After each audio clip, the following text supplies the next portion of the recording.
काम के पहले ही दिन केयरटेकर ने मालिक की टांगों पर उबलता हुआ पानी डाल दिया, सिर्फ यह देखने के लिए कि क्या सच में उन्हें कोई एहसास नहीं होता। खाने के समय वह सुंदर सेक्रेटरी को देखने में इतना खो गया कि खाना सीधे मरीज की आंखों में डाल दिया। फिर उसे मालिक की बड़ी दाढ़ी पसंद नहीं आई तो उसने उनकी शक्ल ऐसी ऐसी और ऐसी बना दी। लेकिन हैरानी की बात यह थी कि इतने बदतमीज केयरटेकर के सामने भी मालिक ने उसे नौकरी से नहीं निकाला, बल्कि वह उसकी हरकतों पर खुश होता था और उसे आम लोगों से कई गुना ज्यादा तनख्वाह देता था। यहीं से बिल्कुल अलग स्वभाव और अलग रंग वाले ये दोनों लोग पूरी जिंदगी के लिए सबसे अच्छे दोस्त बन गए। मालिक का नाम फिलिप था, वह बहुत बड़ा अमीर आदमी था, लेकिन पैराशूट हादसे के बाद उसका पूरा शरीर लकवाग्रस्त हो गया था। उसी हादसे में उसकी पत्नी की भी मौत हो गई। अब फिलिप को अपनी देखभाल के लिए एक केयर टेकर रखना पड़ा। इंटरव्यू वाले दिन हॉल लोगों से भरा हुआ था। हर कोई यह नौकरी पाना चाहता था। कोई बड़े कॉलेज से पढ़कर आया था तो किसी ने कई इनाम जीते थे। सभी अपनी अपनी खूबियां दिखाने में लगे थे, लेकिन उनमें एक आदमी सबसे अलग था। उसने साधारण सफेद जूते और टोपी पहन रखी थी। वह यहाँ नौकरी पाने नहीं बल्कि इंटरव्यू में फेल होने आया था, क्योंकि अगर उसे लगातार 3 जगह से नौकरी न मिले तो उसे सरकार की तरफ से बेरोजगारी का पैसा मिल जाता। इसलिए उसने फिलिप पर अच्छा असर डालने की बिल्कुल कोशिश नहीं की। पहले उसने फिलिप के शौक का मजाक उड़ाया, अगले ही पल बोला कि उनमें बिल्कुल भी मजाक करने की समझ नहीं है। जब फिलिप ने पूछा कि उसमें ऐसी क्या खास बात है तो वह जवाब देने के बजाय सीधा महिला सेक्रेटरी से बात करने लगा ताकि जल्दी से काम खत्म हो जाए। लेकिन उसकी बातें सुनकर फिलिप हंसने लगा। बाकी लोगों की तरह वह जरूरत से ज्यादा गंभीर और बनावटी नहीं था। फिलिप को उसका सीधा और बेबाक स्वभाव बहुत पसंद आया, इसलिए उसने अगले दिन आने के लिए कहकर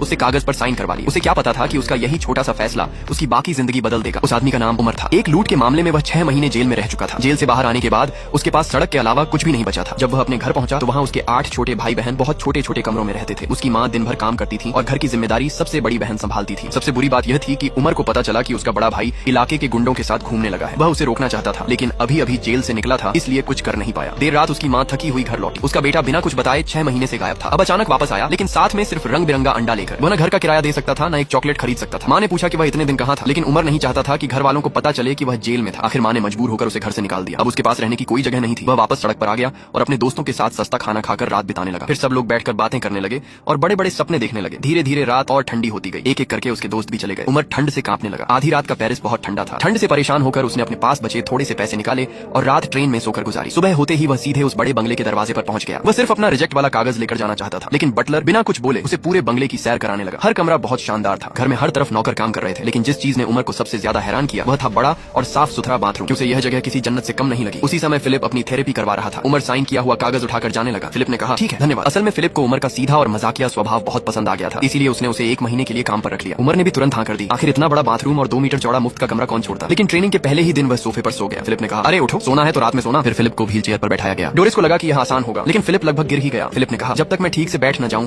मुझे कभी मत छोड़ना। तभी मार्सेल एक जोड़ी खास मोजे लेकर आई। उसने बताया कि इन्हें पहनने से फिलिप के पैरों में खून का बहाव ठीक रहेगा, लेकिन उमेर इसके लिए बिल्कुल तैयार नहीं था। वह बार बार मना करता रहा। मार्सेल बोली, अगर तुम नहीं पहनाओगे तो हम यहीं बैठे रहेंगे। आखिर में उमेर मान गया। उसने फिलिप को मोजे पहनाए। आसानी से पहनाने के लिए उसने फिलिप के पैर अपने कंधों पर रख लिए। उमर कभी कभी फिलिप की खूबसूरत सेक्रेटरी को चुपके से देख लेता था, और जब वह फिलिप की मालिश करता तब आराम से अपना फोन भी चला लेता था। धीरे धीरे फिलिप भी उमर का आदी हो गया। एक दिन उमर पानी दे रहा था। गलती से उबलता हुआ पानी फिलिप के पैर पर गिर गया, लेकिन फिलिप ने कोई प्रतिक्रिया नहीं दी। यह देखकर उमर ने मजाक में फिर से जांच करनी शुरू कर दी कि क्या उसे सच में कुछ महसूस नहीं होता। फिलिप मुस्कुराकर बोला, तुम्हारा खेल खत्म हुआ? उमर बोला, मैं बस देख रहा हूँ कि तुम्हें सच में कुछ महसूस होता है या नहीं। फिलिप मुस्कुराता रहा, लेकिन उमर बोला, ऐसा करते रहे तो पैर जल जाएगा। अब उमर सिर्फ उसकी देखभाल ही नहीं करता था, बल्कि उसका दायां हाथ भी बन गया था। वह आने वाली चिट्ठियां खोलता, फिलिप को दिखाता, फिर उन्हें अलग अलग फाइलों में रख देता। खाने के समय वह अपने हाथों से फिलिप को खाना भी खिलाता, लेकिन जैसे ही फिलिप की सेक्रेटरी सामने आती उमर का ध्यान अपने आप उसकी तरफ चला जाता। बटलर ने उसे समझाया कि निगरानी वाला फोन हमेशा अपने पास रखा करो। इसी दौरान उसकी नजर उमर के बैग पर पड़ी। बैग के अंदर एक डंडा और एक मुड़ने वाला चाकू रखा हुआ था। बटलर को उमर के बैग में डंडा और मुड़ने वाला चाकू देखकर शक होने लगा। उसे लगा कि उमर उससे कुछ छिपा रहा है। फिलिप हमेशा व्हील चेयर पर रहता था, इसलिए बाहर जाने के लिए उसे खास व्हील चेयर वाली गाड़ी में ही बैठना पड़ता था। लेकिन उमर बोला, मैं आपको हर बार उसी गाड़ी में नहीं ले जाऊंगा। तभी उसकी नजर गैराज में खड़ी एक चमचमाती मसेराती पर पड़ी। गाड़ी देखते ही उमर की आंखें चमक उठी। वह बोला, इतनी शानदार गाड़ी खड़ी रहे, इससे बड़ी बर्बादी क्या होगी? वह तुरंत फिलिप को मसेराती में बैठाकर बाहर ले गया। उसका इरादा था